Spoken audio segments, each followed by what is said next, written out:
Good morning. Good morning, Levi. Good morning. Thanks so much for being here. You're welcome. Thank you. If you guys didn't know, Levi is a part of the worship team. Obviously, you guys see him, and a part of our media team. You do amazing work, Levi. Thank for you. being here. You as And well. thank you for being here. We want to give a quick shout out to our Wickenburg, Arizona gathering that started back for the season today. We're so excited. If you're watching online or if you're in Powell, Butte and you don't know, we have a gathering or campus down in Wickenburg, Arizona, and they just gather and drink coffee and eat breakfast and worship and listen to the sermon and all of that good stuff. So we love it down there. We've all been down there, but you've been down there more than I have. What's the vibe? What goes on? It's warm. It's just a good atmosphere to be in. We're hoping to go there soon and get some just updated footage to show everyone. But yeah, it's awesome. It's an awesome place. A lot of awesome people. So we're very excited for our Arizona campus. We love you guys. And I think we're just going to jump straight into it. Yeah. Straight into worship. So here we go into worship, and we'll be back again after that.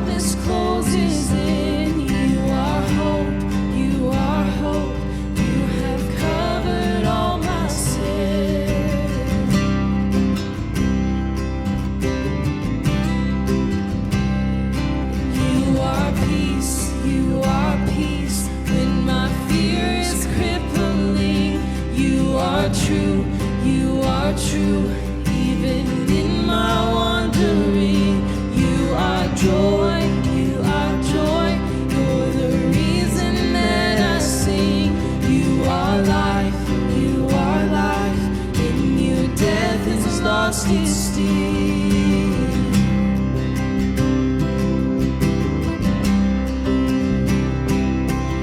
And oh, I'm running to your arms, running to your arms.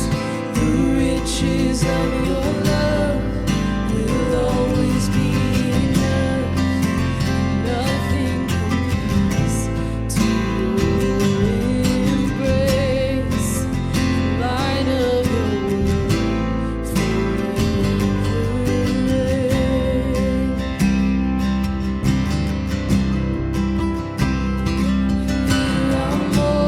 You are more than my words will ever say. You are Lord,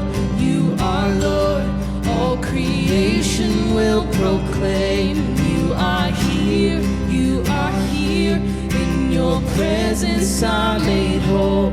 You are God, of all else I'm letting go.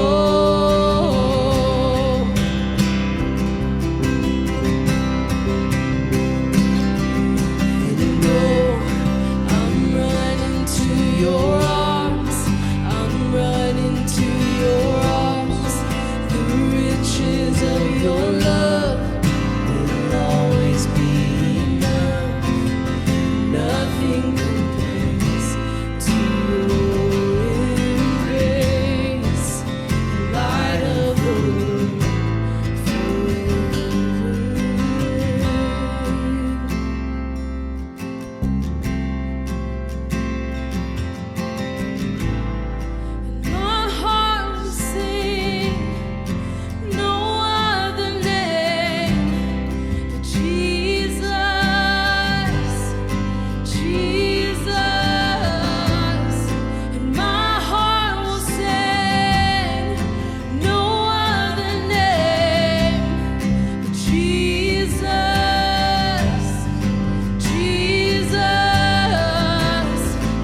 riches of your love will always be enough.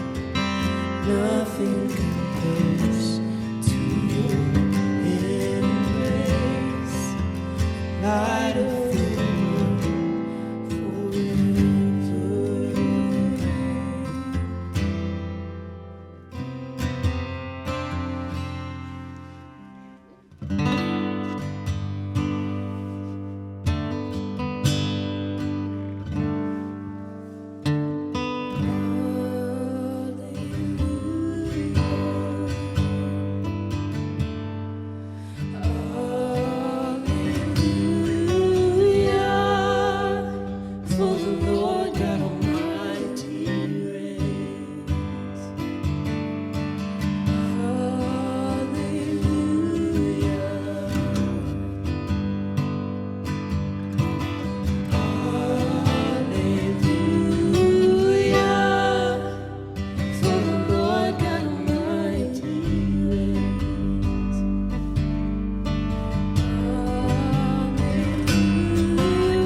thank you for this time of worship.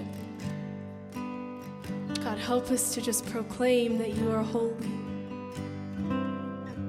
God, your love is perfect. Your peace is perfect. God, we thank you for this time with you. We ask that you would just be with us. God, give us peace and love that surpasses all understanding. We worship you. We love you. Amen.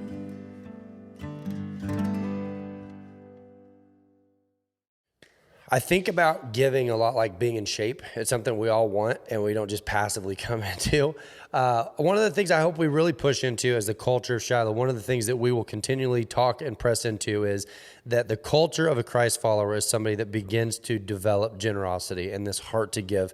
But you already give. You already give to what you love. That is the interesting thing about giving, is that you just naturally do. Your giving always follows the things that you love. And so if you know that, you can gauge what you love the most by where your resources most easily flow. So keep that in mind. Sounds like keep that in mind. You better do it. I just mean it's a good thing to self-check. You can send an email to P.O. Box 177, Powell, Butte, Oregon, 97753. There's a giving link if you're watching online. You can go to shilohranch.com. There's absolutely no excuse. As much as we wish there was, there's no excuse why you couldn't be able to figure that one out.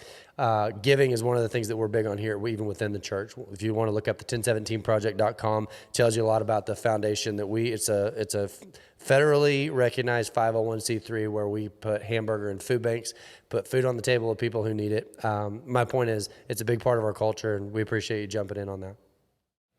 Okay, we're back. We're back. About to jump into the sermon, which is, if you saw last week's sermon, this is kind of a continuation of the conversation from last week. Don't worry though, if you missed it, you can definitely go on like the YouTube or the Facebook and rewatch it. Yeah. If you missed it. But this is our sermon 2.0, which is Jordan and Lacey this time, kind of sitting down in podcast style almost. Yeah. And I love the dialogue. I think a lot of times having those two different perspectives and opinions bring a good Yeah, I love hearing view. what Lacey has to say in conversation with Jordan. It's kind of great because they're a perfect fit. So it's the contrast of each other is awesome. It's awesome. So this was filmed in Arizona at our Wickenburg, Arizona gathering.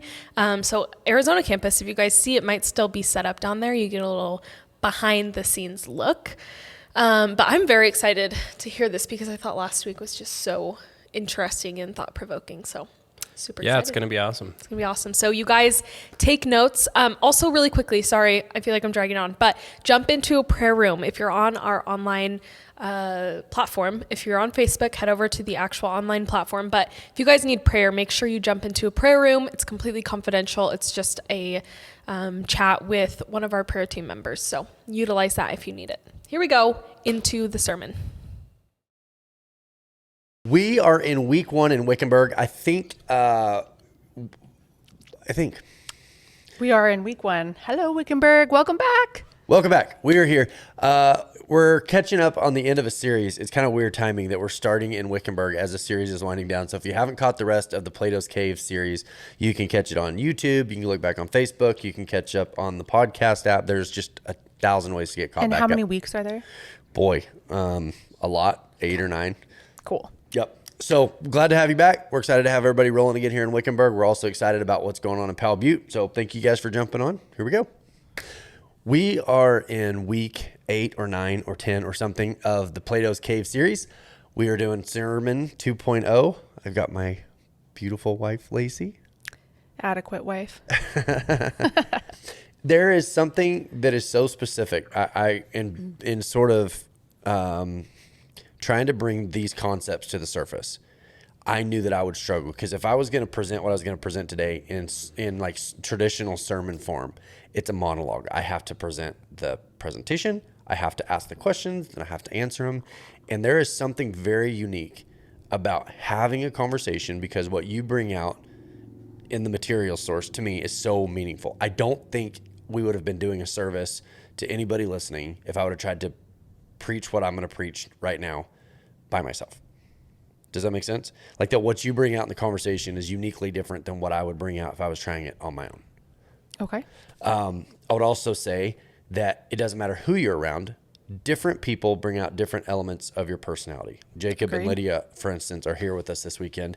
And I like the version of us when Jacob and Lydia are around. You know, and by comparison, there are people that like it's work to be around. And they're like, oh no, this is your good version. Literally, we thought this was your worst. But then there are people that it's work to interact with. And maybe you're not as excited about the version of yourself that they bring out. And that's not being ugly. It's just that this is human relationships. I think this is a universal truth. I happen to feel like I needed your contribution into my life in order to say what I was going to try to say today in a way that made sense. Cool. Good? Does that make sense? Oh my gosh, so much pressure. Plato's Cave. Brandon Grindle, we went to dinner before I left Oregon, and he said, "Do you remember me asking you about Plato's Cave?" And I was like, after I started preaching, he goes, "No, like a couple months ago." So he and I had talked about it, and for some reason it didn't trigger. Maybe that was what turned me on to the idea. But I've been preaching about Plato's Cave, and he's like, "Yeah, I talked to you literally about that concept of, a new version of reality." So sorry. Thank you, Brandon. Shout out. Thank you, Brandon. Sorry that I didn't reference you sooner in this. What is important? Is it the love of wisdom versus the love of conquering? That's like, what is the best version of reality? Is it the reality of conquering, money in the bank, power, reputation? Do you remember the story of the criminal he was about to be sentenced to death? Mm-hmm. And was it the sheriff or something? They were friends. And the sheriff went to visit the criminal and said, "I need you to go out like a coward." Yeah, it was a story that Timothy Keller talked about, and it was written in one of the New York newspapers. And it was about two childhood friends. They grew up together, and I'm going to get the details really wrong, I'm sure. But they grew up, they were inseparable. They did something that was like a misdemeanor, and one got caught. And one didn't, and it changed the course of their life. And one went to jail, and but the one that went to jail had like a reputation amongst the street people. He went as to like a jail hero when he was young, and it set in course kind of like the rest of his life as a criminal. And the other went on to be successful, but they stayed friends. And then later on, I think that guy they were having crime trouble in this city because this guy, a criminal, was such a folk hero. Yes. And the kids were basing their decisions based on this guy, the criminal, and they were having a crime spree. And so this guy's sentenced to die, and his friend goes to visit him. And as a friend, I'm going to die. What do you need of me? And the guy that was free said to the criminal, "I need you to die tomorrow like a coward." Right. And the guy goes, "What?" He said, "I need you to die like a coward, because if people lose their love for you, they'll let go of their love of crime, because right now they're holding on to crime out of like a loyalty to you. And if you will sacrifice your reputation, if you will die to yourself, if you will sacrifice the love and reputation that you've built for yourself for the greater good, the city and the lives of these kids are going to be better for it."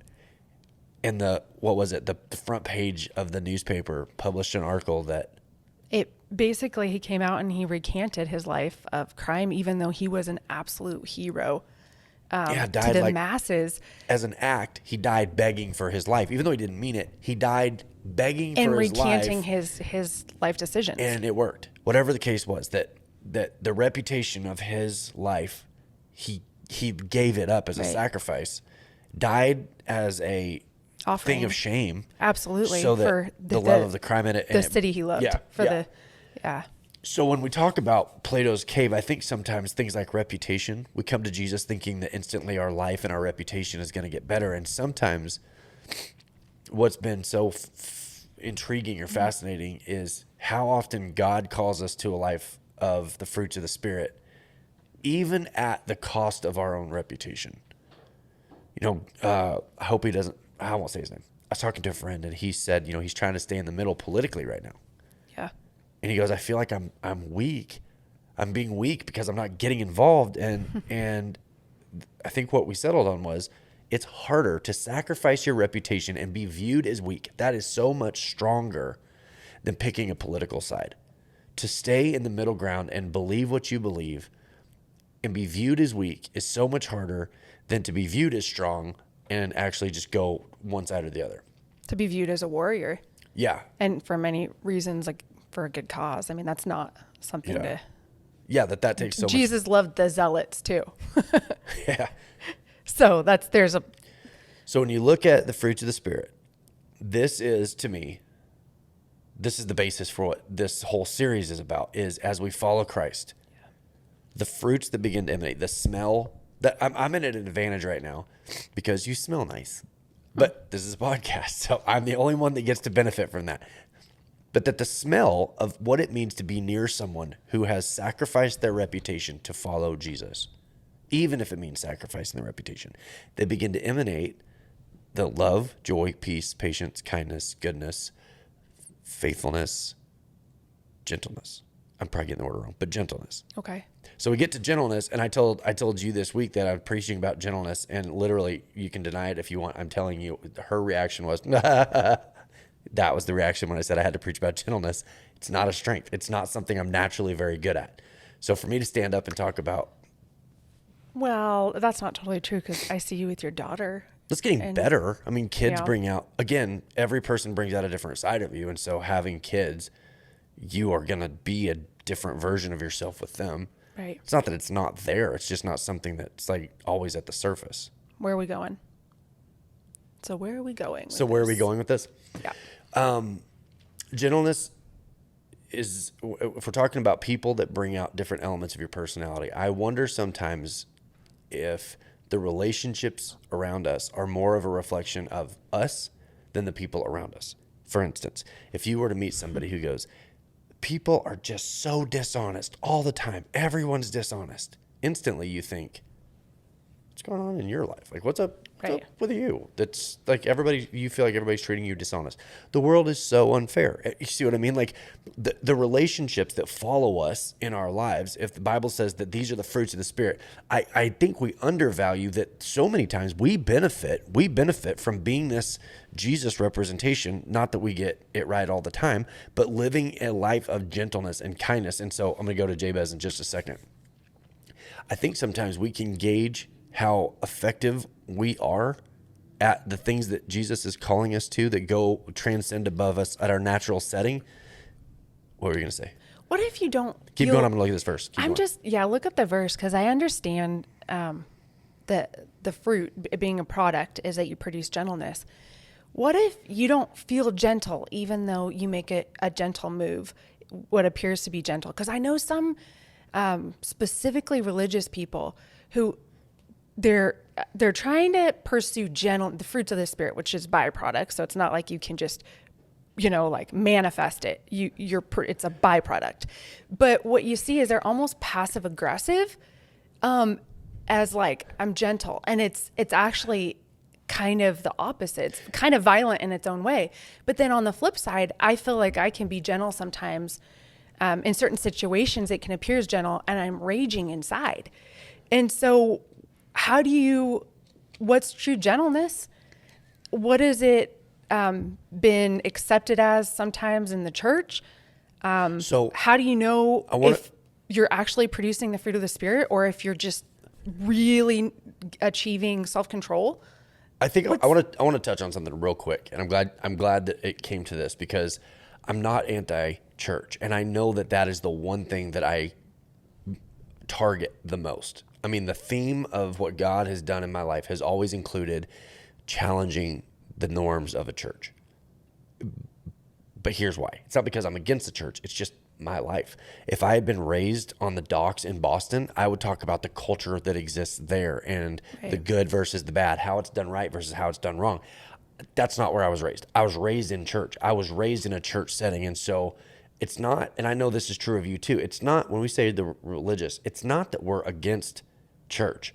It's that's been my life experience. And I've seen some of the deepest wounds in my own life that have been caused by people who claim religion as their truest north. You've caused deep wounds in ministry at times when you have followed what you knew to be true about the religion you saw practiced out. When the rules were more important than the people. Yeah, which is... That's not Jesus. Yeah.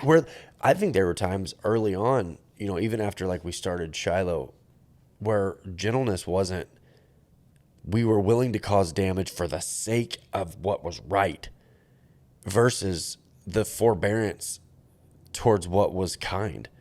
Not the abandonment of justice, because gentleness is not the abandonment of justice. Right. But so how do you know if you're gentle, if you're passive aggressive, if you're not brave, and that can appear as gentle, and you're like, yeah, if you're weakness and gentleness, gentle and actually angry inside, what is true gentleness? I gotta know. We've said it that sometimes when people are dancing the dance, but it's not really their heart, that it feels like watching the wizard from Wizard of Oz. It's like watching the wizard behind the curtain when he thinks he's still safe. Yeah. He doesn't know he's being observed or examined, and he's dancing the dance, and you're like, no, I see what is true. And they're like, no, I'm religious. Like, no, you're mean. Like, no, I'm gentle. I feel like that a lot. In so what how way? do you? In what way? I think everyone does, where it's like, as someone who's just naturally very gentle, I'm struggling to understand what you would mean by that. But I'm saying, like, in everything, I mean, that's what I'm saying is, like, how do you define true gentleness in a biblical sense?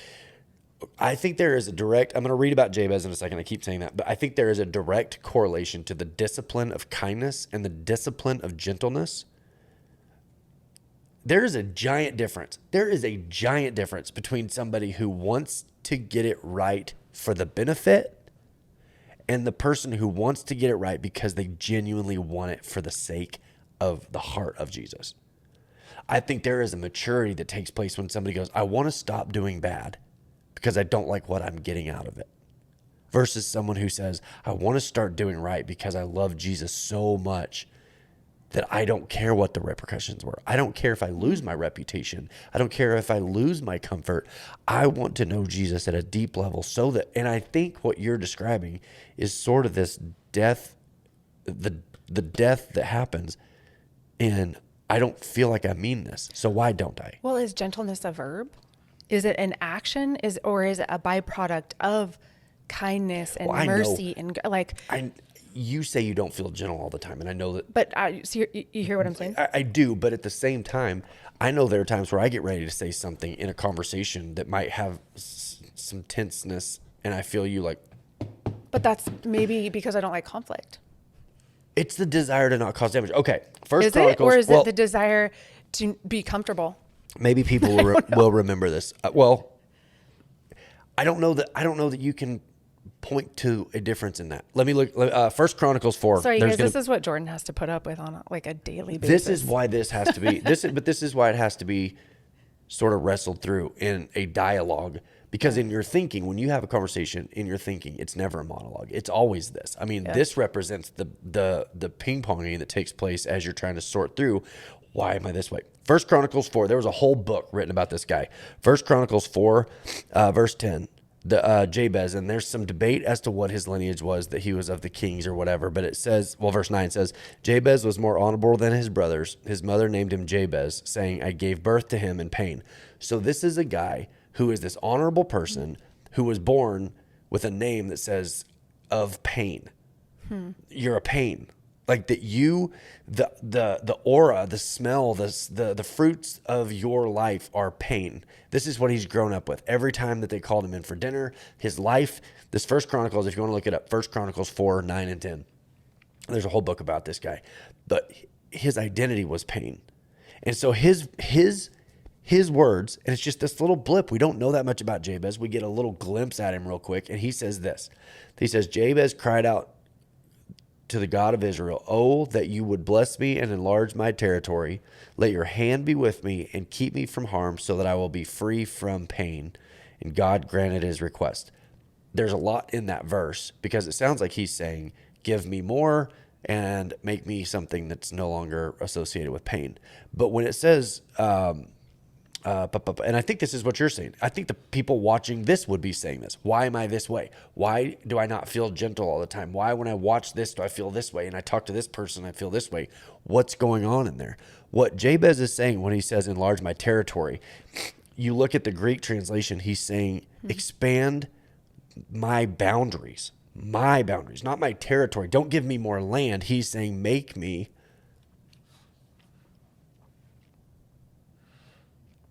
something different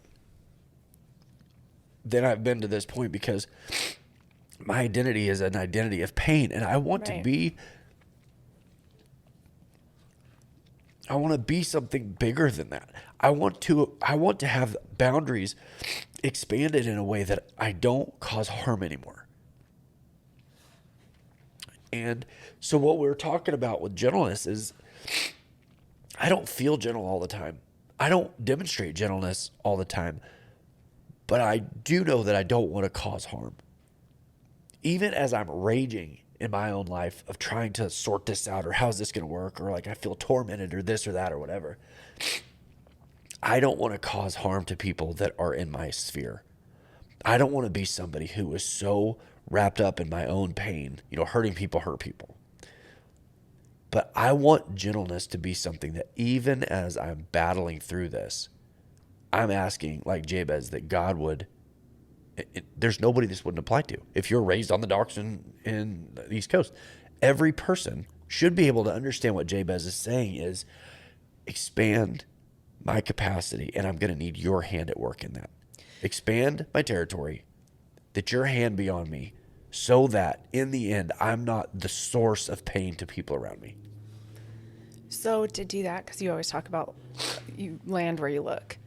So to do that, is gentleness a primary color, so to speak? Or is it a byproduct of different, like if we were going to put into practice, like today I'm going to be gentle. Is it that, or is it today I'm going to pursue kindness? Today I'm going to pursue, not being reactive? Or like what's the actual action as far as to produce this in our life? Well, I think... What is the Bible saying? I think of the guy sitting in church today, like in my mind as I'm preparing for today. I think of the guy who is sitting in his house watching a screen, or he's sitting in a church, but he's sitting on the back row, and he's looking at the fruit of his life, like Jabez. He's looking at the fruit of his life, and he's saying, "God, please change this picture. Right. Just make this something different," because our primary color may be, some people are just naturally more gentle. Some people are naturally less gentle. But I think universally we could all say, I don't want my life to be the source of harm to people around me. Right.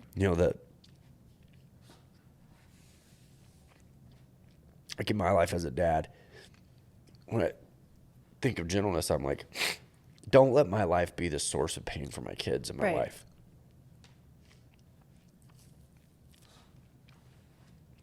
I don't want when people think of like my identity, whatever that may be. I don't want them to kind of like wince of like, oh, I had to overcome my relationship with that guy.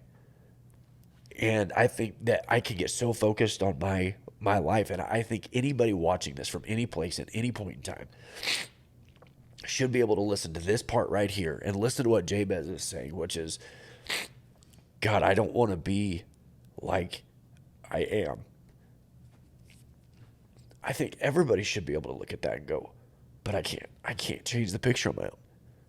The fruits of the Spirit. There's so much hope in the idea of the fruit of the Spirit, which is where it says, abide in me, apart from me, you can do nothing. We'll pop that verse up. There's a hope in that says, instead of, is gentleness a primary color? Well, I don't know. I don't really know. But it almost doesn't matter, because if I'll get real serious about my connection to the heart and the Spirit of God, my life will stop being a source of damage for people around me. Right. I won't hurt people around me.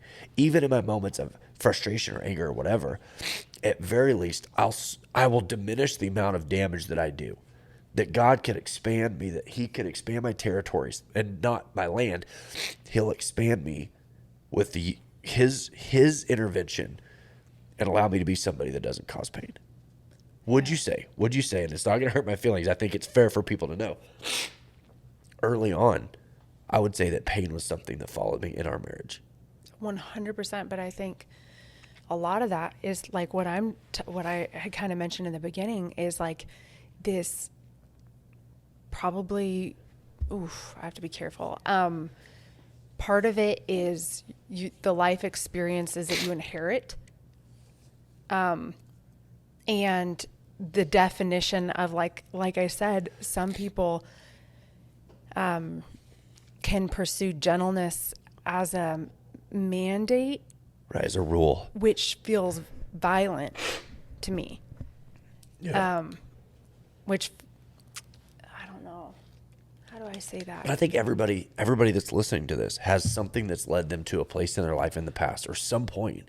So this is not a Christian. Militant is what I'm saying. Like, well, this isn't a Christian sermon per se. This is a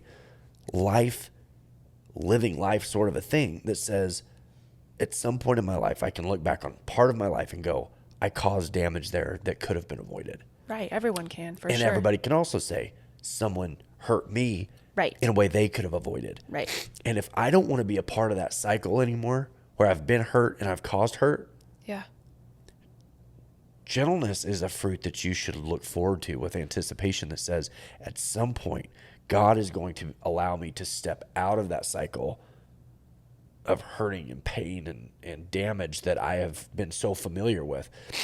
Addiction, abuse, habitual things that people get involved in their life that have been the source of pain and that have also been the source of pain. Yeah. That someday in this process, as I keep pointing my attention, flashlight, to the heart and the nature of God, that I won't be that anymore.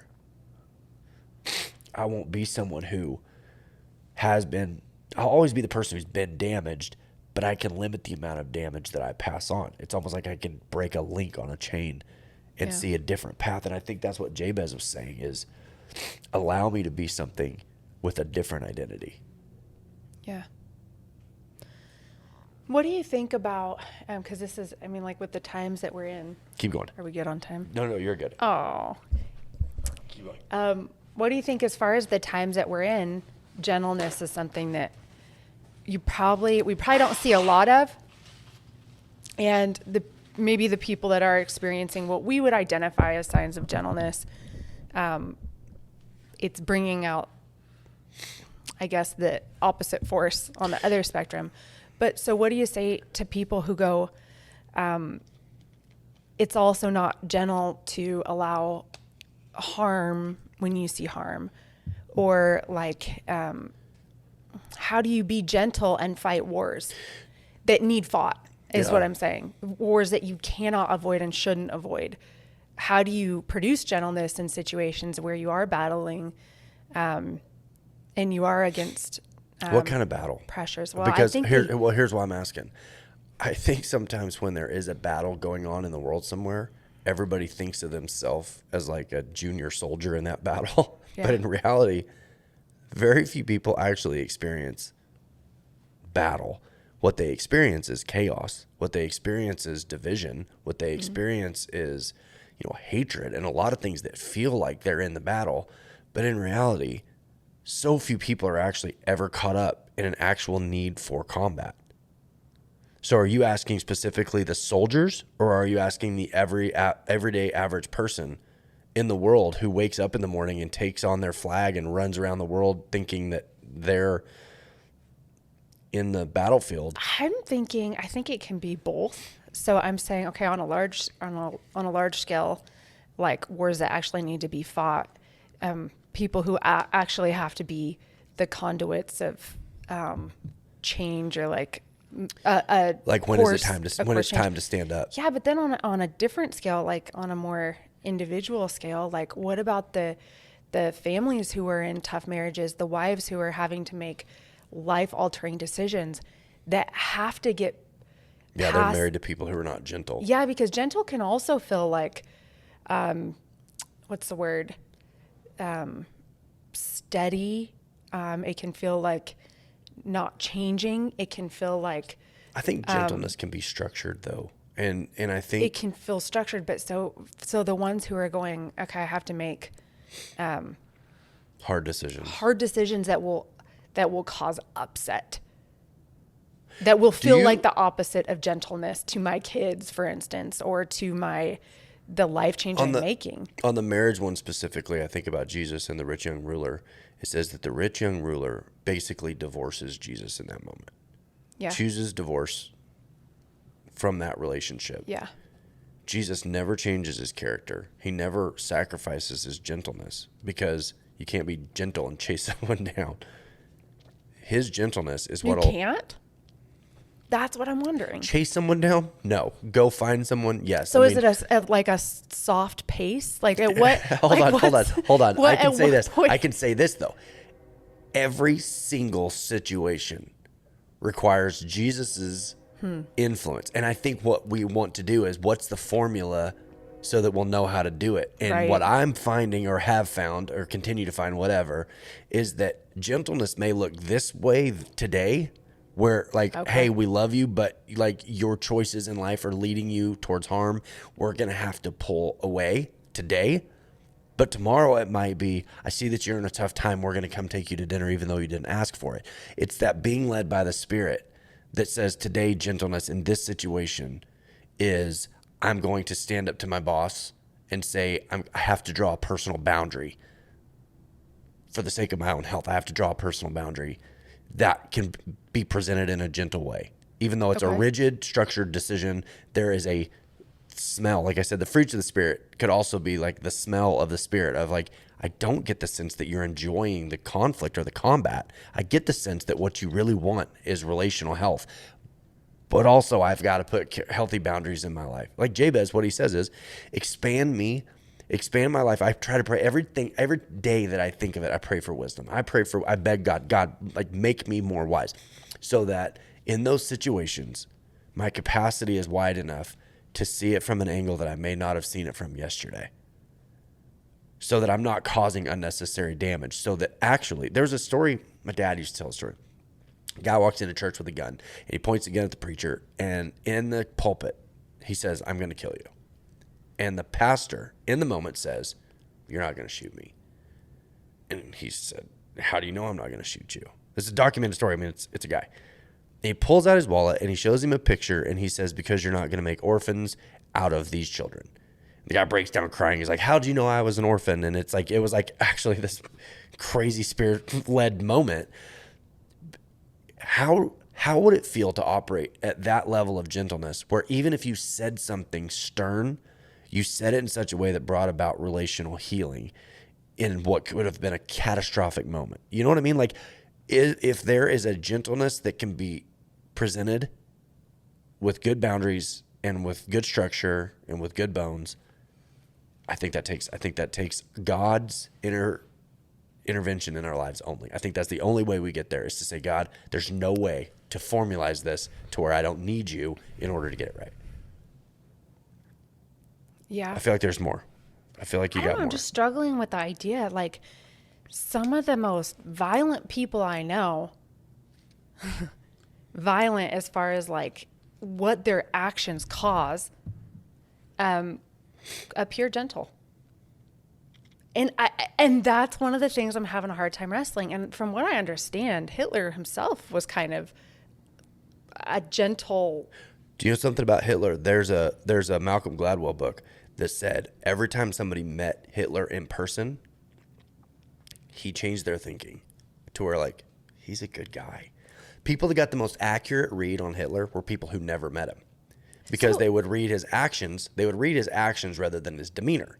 The people who looked at his demeanor were misled. The people who looked at his actions got him more accurate. So that's what I'm struggling with.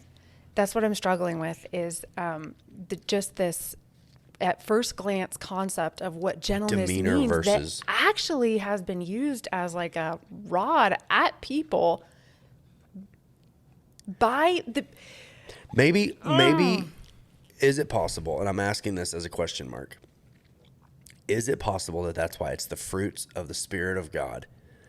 Because the best we can get apart from Him is like a disciplined behavior, like behavior modification, maybe behavior modification. But like, there's a word I'm trying to think of. I'm drawing blank. What is it when it's fake? It's phony. It's a substitute, but it's I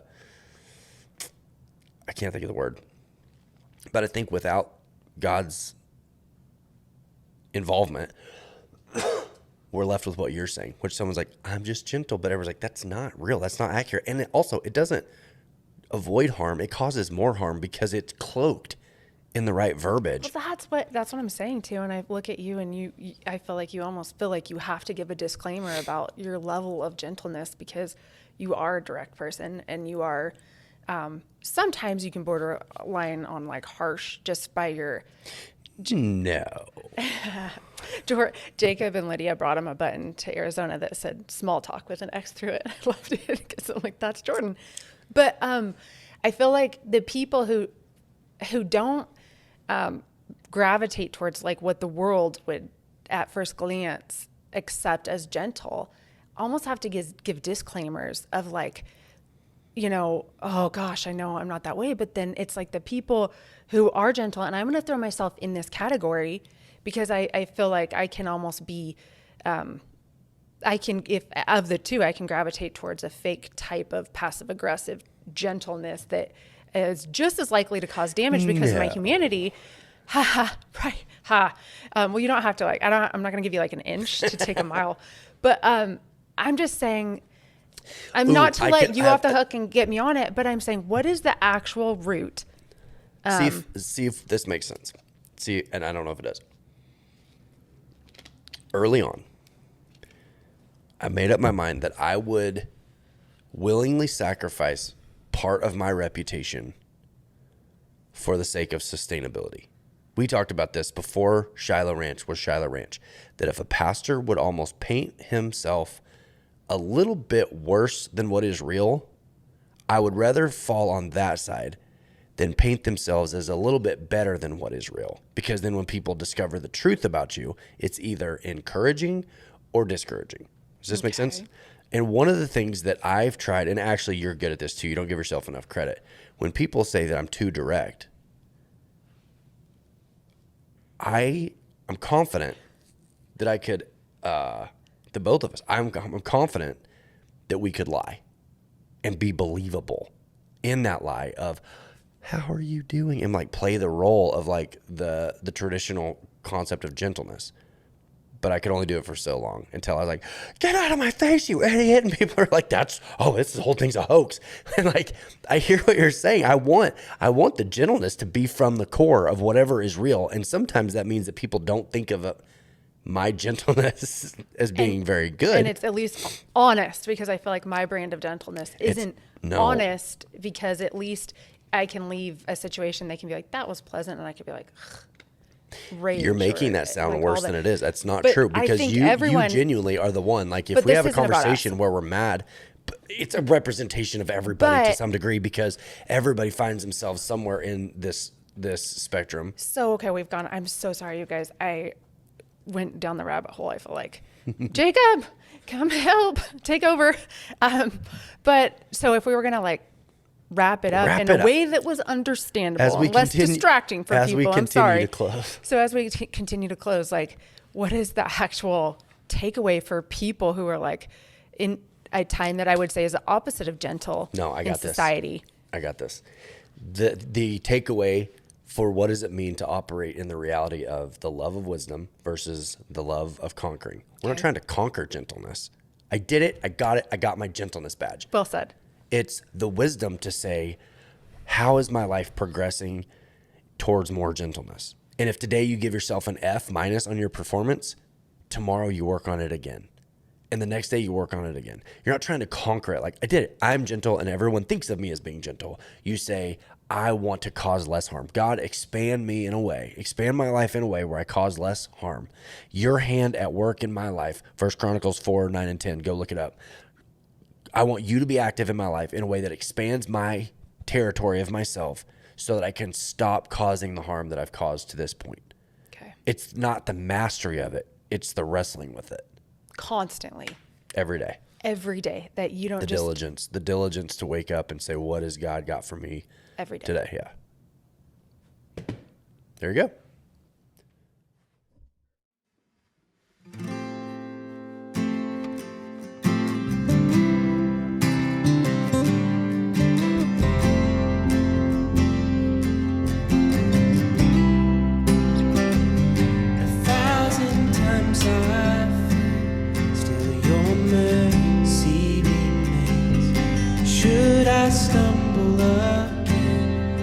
I'm caught in your grace, everlasting. Your light will shine when all else fades, never ending. Your glory goes beyond all fame.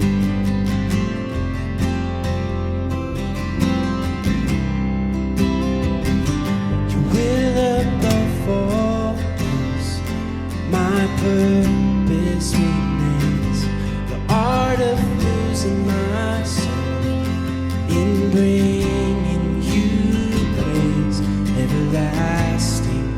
Your light will shine when all else fades, never ending. Your glory goes beyond all fame. My heart and my soul, I give you control. Consume me from the inside out, Lord. Let justice and grace become my embrace, to love you from the inside out, everlasting. Your light will shine when all else fades, never ending. Your glory goes beyond all fame, and the cry of my heart is to bring you praise from the inside out. Lord, my soul cries out.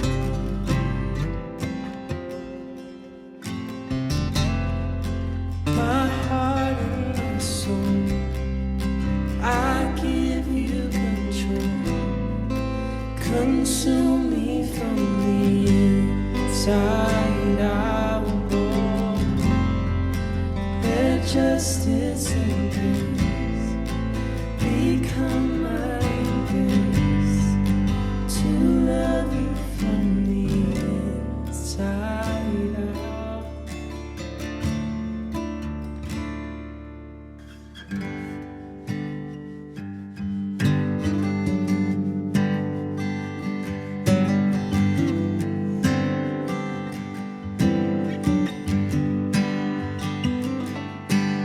You make beautiful things.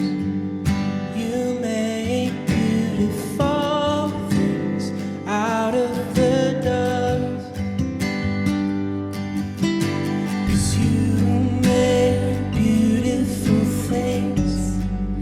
You make beautiful things out of the dust. 'Cause you make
Jesus, we just thank you for that declaration that you make beautiful things out of us. Father, out of our brokenness, out of our anxiety and our fear and our sin, you make beautiful things. So, Father, wherever we are, let that be our prayer. Would you make us into something beautiful? Take our story that you already know the ending to, and help us to see it through your eyes. Help us to see the beauty in the midst of the brokenness. We thank you for your love. We thank you for your peace and your patience. In your precious name we pray. Amen.